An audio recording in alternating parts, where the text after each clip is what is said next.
समझना, उनका आदर करना, यही ज्ञान। क्योंकि ज्ञान हमें न केवल अपने दूसरों के दुख और सुख के प्रति भी संवेदनशील बनाता, किंतु जो दूसरों की भावनाओं का अनादर करे उसे ज्ञान की श्रेणी में कैसे रखा जा सकता है? ज्ञान के कारण व्यक्ति सांसारिकता में बंधता जाता है, मोह माया में उलझता जाता है। अज्ञान परम सत्य से दूर ले जाने का माध्यम है,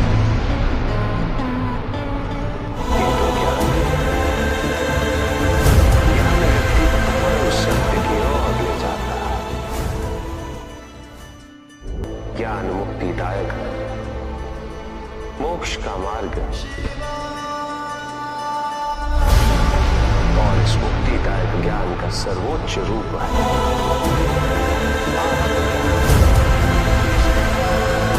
और यही ज्ञान की पूर्णता भी है। अब सभी के उद्धार के लिए मैं आपसे निवेदन करता हूं, भक्ति का मुझे मार्ग बताएं ताकि मेरी भांति दूसरा कोई ना करे।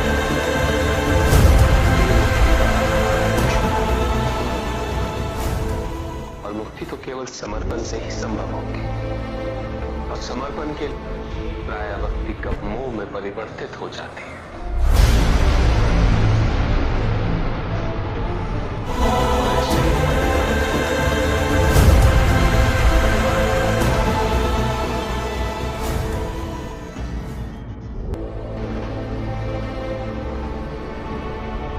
प्रभु, तांडव की परिभाषा क्या है?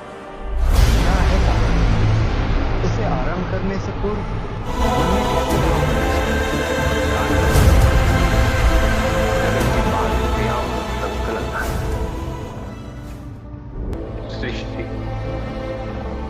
स्थिति, प्रलय, तिरोभाव और अनुग्रह। अग्नि, जल, वायु,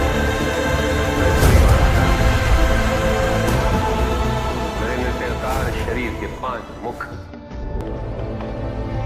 इन्हीं 5 भूतों से ब्रह्मांड का निर्माण होता। पृथ्वी से सभी भूतों के शरीर बनते हैं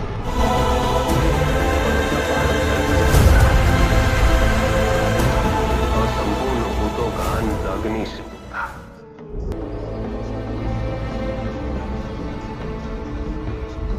वायु तथा आकाश में तिरोभाव और अनुग्रह की शक्ति। इस प्रकार मेरे ये 5 महाभूत मेरी 5 महाक्रियाओं का प्रतीक। धन आवश्यक है ऋषियंत्र, क्योंकि धन मूल आवश्यकताओं को पूरा करने में सहायक होता है। किंतु जब कोई व्यक्ति इच्छाओं को आवश्यकता समझने लगे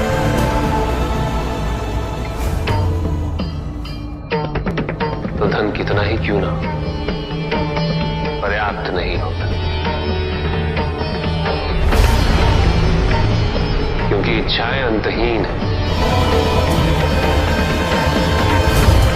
इसलिए मनुष्य कभी ना समाप्त होने वाली इच्छाओं की पूर्ति हेतु धन संचय को ही अपने जीवन का लक्ष्य समझ लेता है।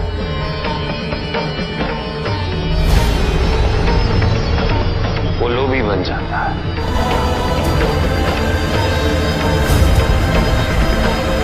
वो भूल जाता है कि उसके जीवन का मुख्य लक्ष्य ईश्वर के समीप आना है।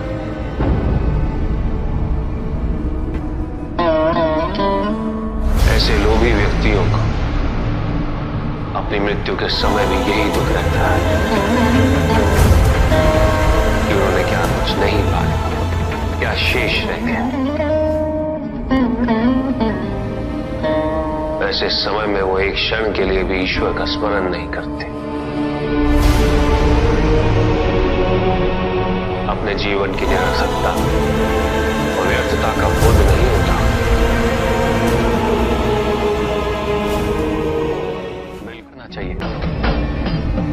धन चाहे कितना भी हो ऋषियत्र, मूल आवश्यकता है तो केवल उतनी ही। तन ढकने के लिए वस्त्र, पेट भरने के लिए आहार और शरण के लिए भवन। इन आवश्यकताओं के पूर्ण होने के पश्चात जो भी है वो इच्छा। धनी व्यक्ति के पास जो भी अतिरिक्त धन होता है वो उसे दान करना चाहिए, उनके उद्धार के लिए जो अपनी मूल आवश्यकताओं को पूरा नहीं कर सकते।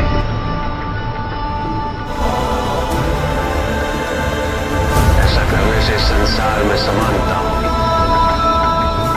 द्वेष नहीं होगा, सद्भावना बनी रहेगी। किंतु कुछ व्यक्ति इस तथ्य को समझ ही नहीं पाते। उन्हें अपने एकत्रित किए हुए धन से इतना मोह हो जाता है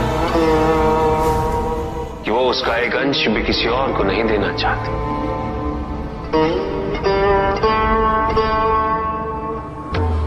ऐसे व्यक्तियों की सूची में सर्वप्रथम स्थान कुबेर का है।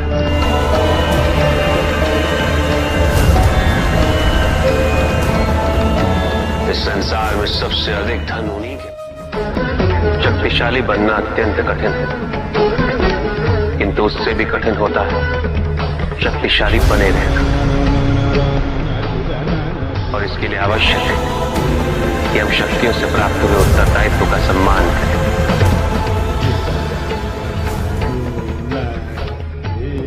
अन्यथा हम स्वयं पर निरंतर खो देते हैं और यह हमारे पतन का कारण बनता है। युद्ध में की गई भूल और उपलब्धियों से कुछ न कुछ सीखना आवश्यक है। आरंभ होगा। जब तक इस समस्त संसार में बुराई है तो अच्छाई भी होगी, किंतु अच्छाई और बुराई के युद्ध में जीत सदैव अच्छाई की ही होगी। प्रभु, क्या संसार में केवल सुख का होना संभव नहीं है? प्रत्येक आत्मा का लक्ष्य केवल सुख की प्राप्ति ही तो है।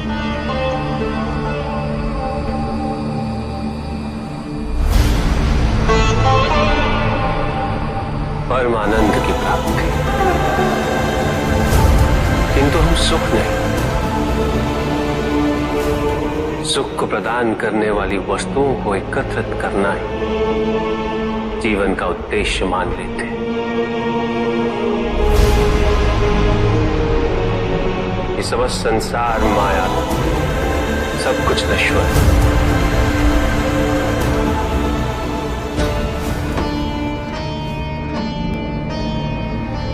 जिन वस्तुओं को हम सुख का स्रोत समझकर एकत्रित कर रहे हैं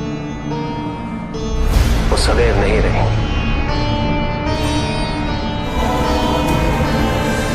जो व्यक्ति सत्य, जबकि वास्तविकता इससे भिन्न,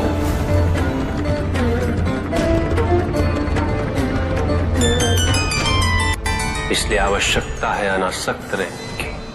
किंतु प्रभु, क्या आसक्ति स्वाभाविक नहीं है? और दुख का मूल कारण भी तो यही है ऋषि भृगु। आसक्ति हमारे मन की शांति को छीन लेती, उसे भंग कर देती।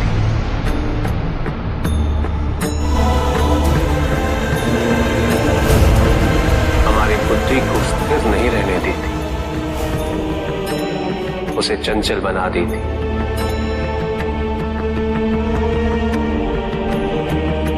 आसक्ति से प्रमाद की उत्पत्ति होती, प्रमाद मद होता और मद अहंकार का स्रोत, और अहंकार पूर्णतः शुभता में परिवर्तित हो जाता है। अर्थात आसक्ति अशुभता की जननी। इसलिए अनावश्यक है। तो प्रभु, आसक्ति को अनासक्ति में कैसे परिवर्तित किया जा सकता है? और हम आसक्ति से कैसे उबर सकते हैं प्रभु? आसक्ति से मुक्त होना ही अनासक्ति।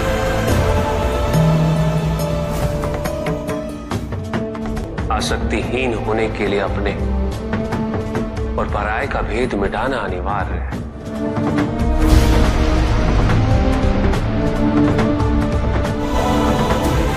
और यह तभी संभव होगा जब हम सुख की खोज बाहर नहीं, अपने भीतर करें। जब हम यथार्थ को पहचानें, उसे स्वीकार करें।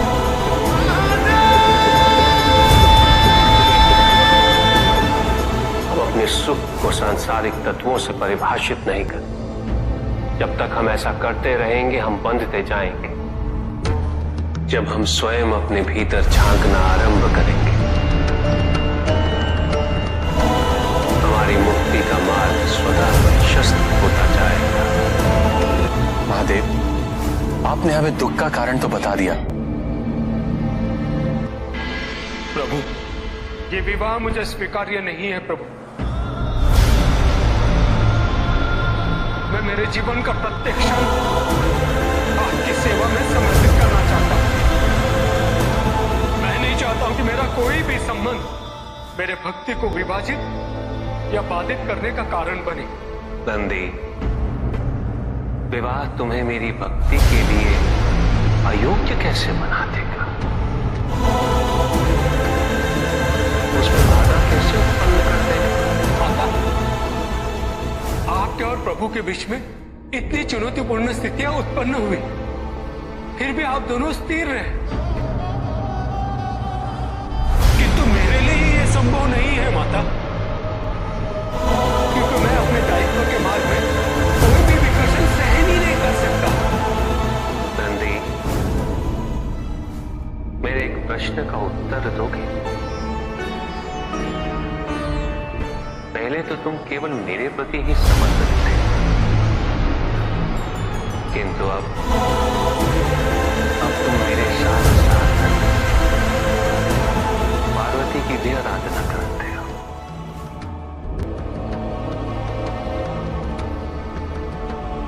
क्यों? प्रभु, माता आपकी अर्धांगिनी है, आपकी पूरक, जिस प्रकार आप उनके पूरक हैं। आप माता के कारण आनंदित रहते हैं, उनकी उपस्थिति आपको प्रसन्नता देती है। अन्यथा आपको इतना हर्षित उनसे पहले मैंने कभी नहीं देखा है। फिर कुमार कार्तिकेय का जन्म, अशोक सुंदरी का जन्म, और फिर हमारे गणेश का जन्म।